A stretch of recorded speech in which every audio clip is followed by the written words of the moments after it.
I'm Scott McLean. This is Al Jazeera live from Doha. Coming up this hour. They trifled with us today. We blew them away.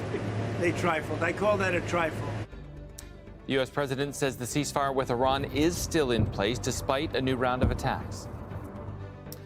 But Iran says strikes on its military sites and ships amounts to blatant violations by the United States. Plus, Israel ramps up strikes in southern Lebanon in spite of a ceasefire, which is largely unraveling. And the economic fallout from the Iran war is expected to take center stage as leaders from the ASEAN bloc meet.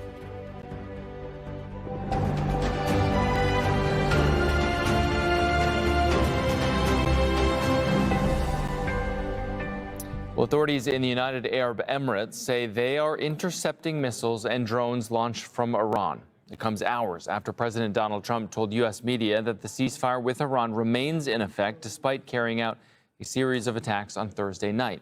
He said the strikes were just a, quote, love tap, but Iran called it a blatant violation of the ceasefire. Air defenses were activated in Tehran, with several explosions reported in the capital. Meanwhile, Iranian state media said 2 drones were shot down near Qeshm Island in Bandar Abbas after explosions were heard in that area. Explosions were also heard in the city of Minab, where the IRGC Navy operations centers are located. Iranian media says the situation in coastal cities is now back to normal. The attacks come after a series of tit-for-tat strikes, with Iranian forces firing missiles at U.S. ships near the Strait of Hormuz after the U.S. military fired on the Iranian-flagged Hasna oil tanker on Wednesday. Now, Trump said negotiations with Iran are still underway despite those attacks. Watch. They trifled with us today. We blew them away. They trifled. I call that a trifle. I'll let you know when there's no ceasefire. You won't have to know. If there's no ceasefire, you're not going to have to know. You're just going to have to look at one big glow coming out of Iran. And they better sign their agreement fast. Could you give us an update on what is the latest in those talks? No, it's going. The talks are going very well, but they have to understand if it doesn't get signed, they're going to have a lot of pain. All right, in a moment, we'll hear from Tauhid Asadi, who's reporting from Tehran. But first, our White House correspondent Kimberly Halkett has more now from Washington. In a statement, U.S. Central Command says that the United States attacks on Thursday on Qeshm Port, as well as Bandar Abbas, are in no way a restarting of the war with Iran, and that the ceasefire remains in effect. In fact, the United States saying that it was simply responding to unprovoked attacks by Iran in the Strait of Hormuz and was acting in self-defense. Now, CENTCOM denies there has been any damage to any U.S. vessels, something that Iran denies. At the same time, what we know from a Truth Social post by the U.S. president is that he believes there is still an avenue for diplomacy. Speaking to U.S. media, he said that this is nothing more than what he called a love tap. And again, the ceasefire, he says, remains in effect. Kimberly Halkett, Al Jazeera, the White House.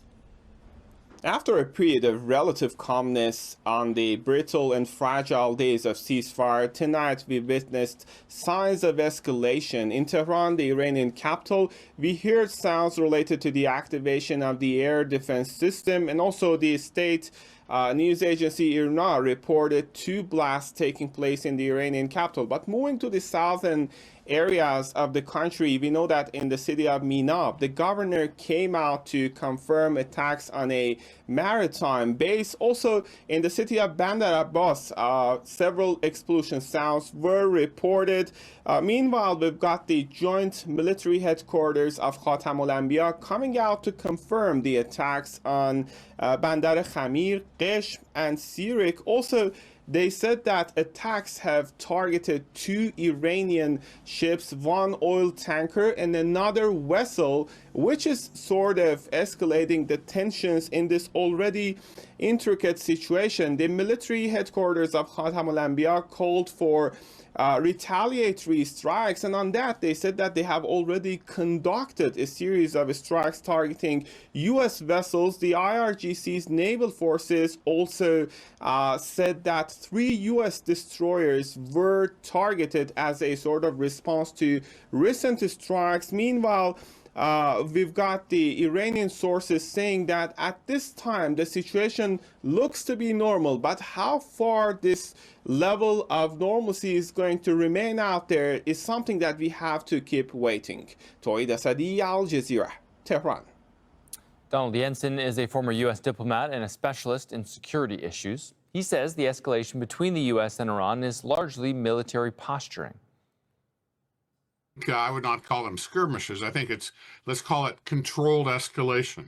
Both sides are trying to show their resolve, their strength, to settle on, I think, a framework on some key issues, particularly the situation in the Straits, as you just eloquently said. And so both sides are showing the other side, I wouldn't call them love taps. Let's say they're showing each other that they can still cause damage as they try to grapple with the path toward some kind of an agreement. And I think at the end of the day that will happen, but it's not going to be the kind of comprehensive agreement that either side wants, certainly the United States. It's likely to be much more limited to focus on the passage through the Straits primarily. And the other issues, I think, in large part, especially regarding the nuclear program in Iran, will have to be put aside for the time being as we try to get the global economy back working.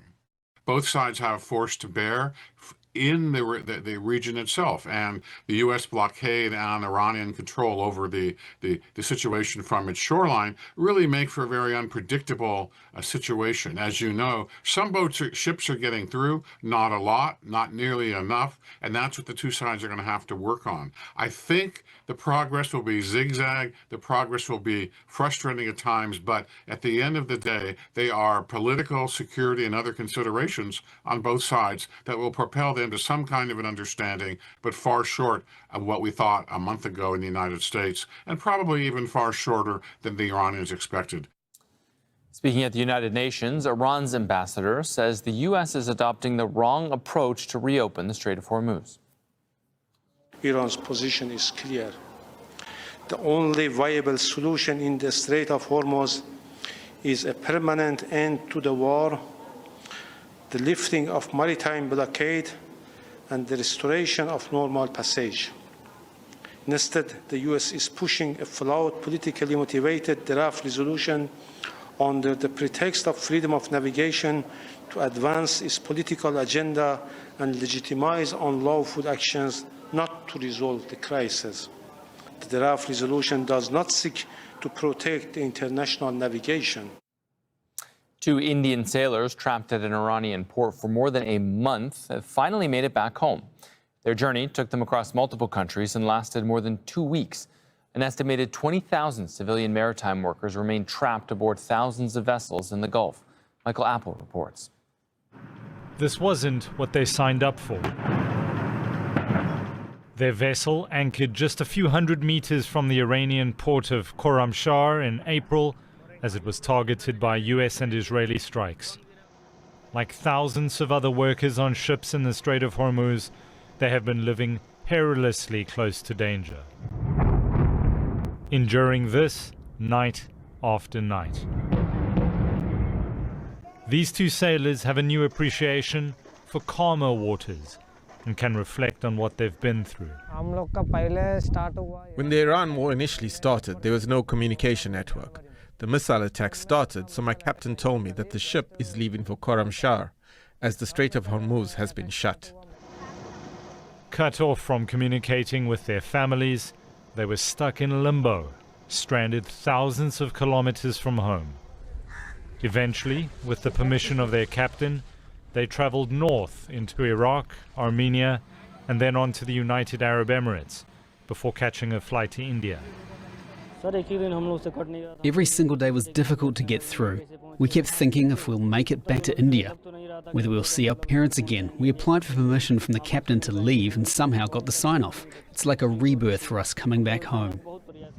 US President Donald Trump's planned military operation to get thousands of stranded seafarers out of the Strait of Hormuz was halted as abruptly as it was announced.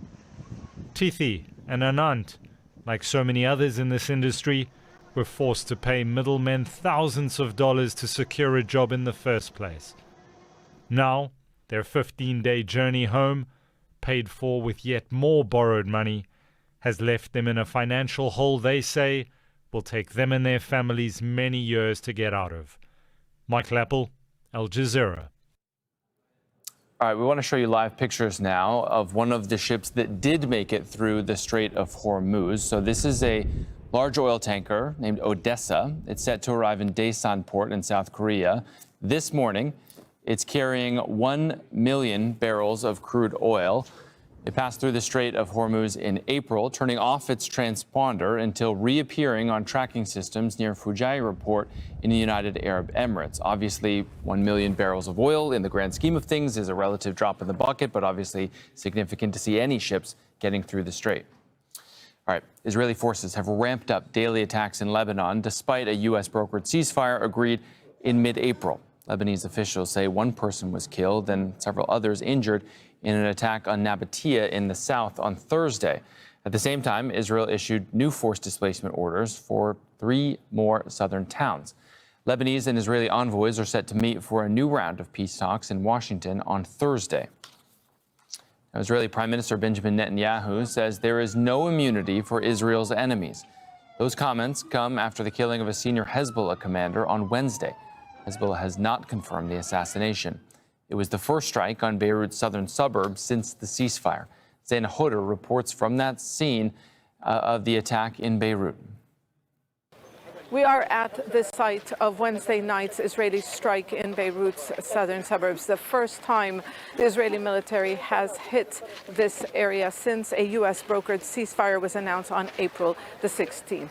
The building behind me was hit. It is being described as a targeted assassination. And that's the way Israel is framing this attack. It's saying it is a precision strike, really trying to say that nowhere is off limits. This is the message that people here are understanding, because that ceasefire really has been only in name in the south of the country, which remains an active war zone. But since the truce, the southern suburbs of Beirut, the Lebanese capital, the ceasefire has been holding, and it's largely due to U.S. pressure. We know that the United States wants to de-escalate the conflict because it wants to push forward with diplomacy between Israel and Lebanon.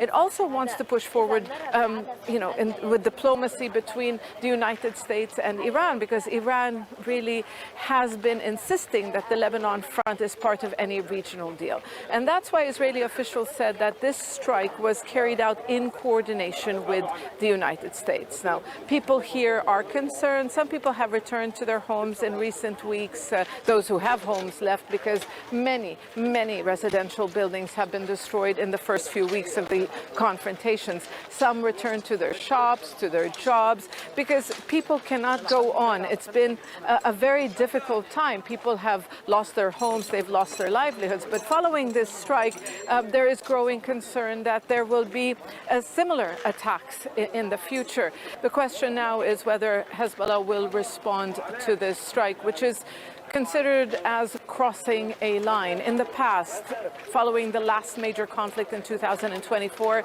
Hezbollah refrained from retaliating. They employed a strategy of strategic patience, but since the latest confrontations began, it's taken a different strategy, saying that it will respond to any Israeli strikes. So the situation is very tense, the first violation in Beirut, and it's unclear where this conflict is heading. Zaina Hodder, Al Jazeera, Beirut.